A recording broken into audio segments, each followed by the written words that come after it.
নমস্কার, আমি জয়ন্তী। আমাদের রান্নাঘরে আপনাদের সকলকে স্বাগত। আজকে আরও একটি নতুন রেসিপি নিয়ে আপনাদের সামনে হাজির হয়ে গেছি। আশা করব রেসিপিটি আপনাদের ভালো লাগবে।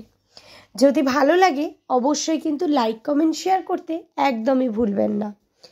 নিজেদের বন্ধু বান্ধব এবং পরিবারের সকলের সাথে ভিডিওগুলি অবশ্যই শেয়ার করে নেবেন। আর যারা যারা এখনও পর্যন্ত চ্যানেলটি সাবস্ক্রাইব করেননি, চ্যানেলটি সাবস্ক্রাইব করে নিয়ে পাশে থাকা বেল বাটনটি অবশ্যই প্রেস করে দেবেন। তাহলে কিন্তু প্রথম নোটিফিকেশন আপনাদের কাছে পৌঁছে যাবে। তো চলুন রান্নাটি শুরু করে নেওয়া যাক। একটি মিক্সিং জারে আমরা দিয়ে দিলাম বেশ কিছুটা পরিমাণ পোস্ত।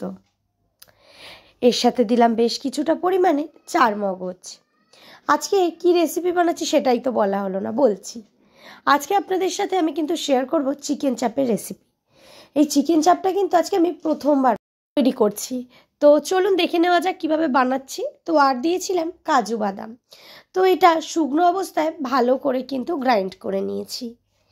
এরপর একে একে আমরা দিতে থাকবো লঙ্কা। দেখলেন কাঁচা লঙ্কা দিয়েছি বেশ কয়েকটা। এছাড়াও দিলাম রসুন, আর এছাড়াও দিচ্ছি কিন্তু আমরা কুচিয়ে রাখা আদা, আর তাছাড়াও দেবো আমরা কুচিয়ে রাখা পেঁয়াজ। দিয়ে আমরা কিন্তু সামান্য একটু জল দিয়েছি, দিয়ে আমরা কিন্তু একটা পেস্ট রেডি করে নিয়েছি।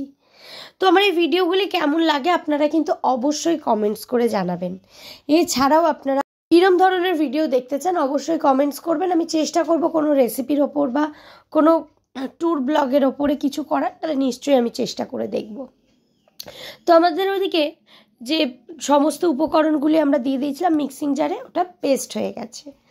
আর এখানে চিকেন চাপের জন্য এরকম সাইজের চিকেন নিয়েছি, মানে একটা মোটামুটি স্ট্যান্ডার্ড সাইজে চিকেন নিয়েছি এবং চিকেনগুলো বেশ ভালো করে ধুয়ে নিয়েছি। এরপর একে একে অন্যান্য উপকরণগুলি দিতে থাকবো। তো আজকেও কিন্তু ভিডিও করতে গিয়ে ক্যামেরাটা খেয়ালই করা হয়নি যে অন করা হয়নি। তো এখন যখন দেখছি তো খেয়াল করিনি সমস্ত উপকরণ দেওয়া হয়ে গেছে। না চিন্তা করবেন না, কি কি উপকরণ দিয়েছি আমি এখন বলে দিচ্ছি। এখানে দিয়েছি কালারের জন্য কাশ্মীরি লঙ্কার গুঁড়ো, এছাড়াও বিরিয়ানির মশলা। তার সাথে কিন্তু আমি এখানে দিয়ে দিয়েছি পরিমাণ অনুযায়ী নুন, টক দই, আর এছাড়াও যে উপকরণটি বা মিশ্রণটি যেটা আমি মিক্সিং জারে পেস্ট করেছি সেই সমস্ত উপকরণটি দিয়ে ভালো করে কিন্তু আমরা একটু মাখিয়ে নেব। এবং এছাড়াও আমরা এর মধ্যে ব্যবহার করছি গোলাপ জল, কেওড়া জল আর মিঠা আতর দিয়ে এইটি ভালো করে কিন্তু মাখিয়ে নিয়ে আমরা রেখে দেবো বেশ কিছু সময়ের জন্য। তারপর কিভাবে বানাচ্ছি সেটাও কিন্তু শেয়ার করে নেব। চিকেন চাপ খেতে কারা কারা পছন্দ করেন অবশ্যই কিন্তু কমেন্টস করে জানাবেন। বিরিয়ানির সাথে চিকেন চাপ কিন্তু সত্যি দুর্দান্ত লাগে। তো আজকেও যেহেতু বাড়িতে বিরিয়ানি তৈরি করা হবে, তো সেই কারণে বিরিয়ানির জন্যই কিন্তু এদিকে আমি চিকেন চাপটা বানাচ্ছি। তো এই যে একটা ফয়েল দিয়ে কিন্তু ভালো করে কিন্তু আমরা সিল করে নিয়েছি। এটা আমরা রেখে দিচ্ছি ঘন্টা 4-5-এর জন্য, মানে 4 থেকে 5 ঘন্টার জন্য এরমভাবে আমরা ঢাকা দিয়ে রেখে দেব। তারপর যখন প্রায় 4 ঘন্টা 5 ঘন্টা হয়ে গেছে, আমি করেছি প্রায় 4 থেকে 4.5 ঘন্টা মতো রেখেছিলাম। তো আপনারা চাইলে আরও বেশি সময়ও রাখতে পারেন। তো এদিকে এই যে এখন দেখলেন কি সুন্দর সমস্ত কিছু ভালো করে মশলার সাথে চিকেনগুলো সেট হয়ে গেছে। তো এদিকে আমি কড়াইতে দিয়ে দিলাম বেশ কিছুটা পরিমাণে সাদা তেল। আমি কিন্তু দুটো মিলিয়েই আজকে ব্যবহার করছি, ঘি এবং সাদা তেল। আর আজকে আমি কিন্তু ব্যবহার করছি এই যে রেড কাউয়ের ঘিটা। এই ঘিটা কিন্তু সত্যি খুবই ভালো। তো আপনারা চাইলে পুরোটাই ঘি দিয়েও করতে পারেন, আমি দুটো মিক্সড করেই আজকে করছি। এরপর আমরা একে একে কিন্তু চিকেনের টুকরোগুলি দিয়ে দিলাম কড়াইতে। দেখতে পাচ্ছেন কত সুন্দরভাবে হচ্ছে। আর এছাড়াও ঘিটা এতটাই সুন্দর ফ্লেভার আছে যে সত্যি ভীষণ ভালো ঘিটা। অন্যান্য কোম্পানিরও ঘি হয়, কিন্তু এই ঘিটা আমার যেন বেশি ভালো লাগলো অন্যান্য কোম্পানির ঘিয়ের থেকে। তো একটু ভালো করে কিন্তু আমরা চিকেনগুলো একটু নাড়াটালা করে একটু ভেজে নেব। তো আপনারা যারা যারা চিকেন চাপ ভীষণ পছন্দ করেন, সবসময় তো দোকান থেকে আনা হয়ই, কিন্তু একদিনকারে বাড়িতে চিকেন এনে এরমভাবেই কিন্তু বানিয়ে নিতে পারেন। একটু অন্যরকম টেস্টের ওপরে একটা খুব সুন্দর ডিশ ঘরে কিন্তু চটজলদি তৈরি করা যায়।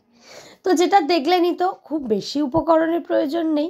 সেরকম বাড়িতে যেদিন বিরিয়ানি বানাচ্ছেন সেই দিন কিন্তু চাইলে আপনারা এটাও কিন্তু তৈরি করতে পারেন, যেহেতু খুব বেশি সময় প্রয়োজন না। জাস্ট জিনিস তো অল্প দেখলেনই, খুব বেশি না, পোস্ত, কাজু বাদাম, চারমগজ এইসবই। আর যেহেতু কি এটা একটু জাস্ট রাখতে হয় সময়টা, এটাই যা, কিন্তু তৈরি হতে কিন্তু একদমই খুব বেশি সময় লাগে না। তো এবার আমরা একটু নাড়াটালা করে নিচ্ছি। আর দেখছেন কি সুন্দরভাবে তেলটা ছেড়ে এসছে, কারণ এই যে মশলাটা বেশ এতক্ষণ ধরে ম্যারিনেট করে রাখা, তার সাথে এখানে টক দই দিয়েছি না, তার জন্যই এত সুন্দরভাবে তেলটা ছেড়ে এসছে। তো একটু নাড়াটালা করে নিচ্ছি। এই মশলাটা ভাজা ভাজা আমরা করে নেব। এই যে দেখতেই পাচ্ছেন, যখন এরম পজিশানে চলে আসবেন তখন বুঝবেন মশলাটা কিন্তু বেশ কিছুটা ভাজা হয়ে এসছে। আর একটু আমরা মশলাটা ভেজে নেব। আর যেহেতু চিকেন, তো এই কষতে কষতেই কিন্তু রান্না হয়ে যায়। আর এই রান্নাটিও তো কষা টাইপেরই হয়, মানে এর মধ্যে আর কোনো জলের ব্যবহার হবে না। এই মশলাতেই কষতে কষতেই কিন্তু পুরো চিকেনটাও রান্না হয়ে যাবে। তো একদমই ইজি রেসিপি, অবশ্যই বাড়িতে ট্রাই করবেন। আর আমাকে অবশ্যই কমেন্টস করে জানাবেন রেসিপিটি আপনাদের কেমন লাগলো। তো এরপর এই যে গ্রেভিটা ছিল না, যে ম্যারিনেট করে সেই গ্রেভিটা এবার আমরা দিয়ে দেবো। ওই মশলাটা দিয়ে ভালো করে চিকেনটা একটু ভেজে ভেজে নিয়েছি, দেখতেই পেলেন। এবং তারপরে আমরা গ্রেভিটা দিয়ে দিয়েছি, দিয়ে এবার এটা ভালো করে কিন্তু নাড়াটালা করে এই গ্রেভি দিয়েই কিন্তু কষাতে কষাতে আমরা কিন্তু এই চিকেন চাপটা রেডি করে নেব। তো আমরা যখন দোকানে চিকেন চাপ দেখি, ওনাদের যেহেতু একদম পুরো একটা ফ্ল্যাট বাসনে বানায়, তো খুব সুবিধা। তো আমাদের বাড়িতে তো ফ্ল্যাট বাসন নেই, তো সেই কারণে এইরমভাবেই কিন্তু আপনারা কড়াইতেও তৈরি করে নিতে পারেন।